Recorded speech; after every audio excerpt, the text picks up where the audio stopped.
I don't know anything about yacht racing.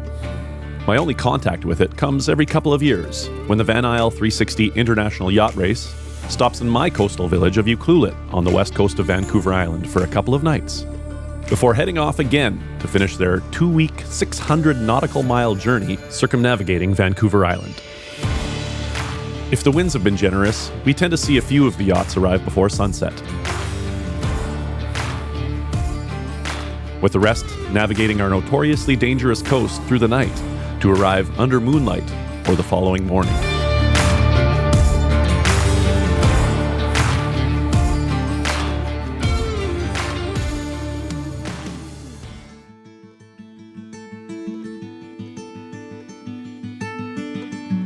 For a while, the Ucluelet harbor is bursting with massive masts and chatty, friendly folks sharing drinks and stories from the last leg of the race.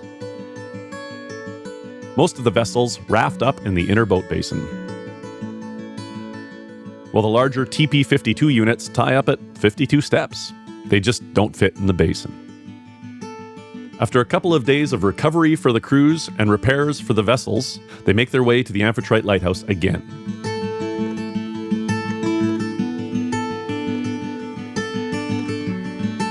And line up to set off, in a spectacle that seems like it has to end in millions of dollars in shattered fiberglass, but somehow turns into some sort of ballet.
The yachts jockey for position as the officials count down to the start of the race. And then the excitement begins.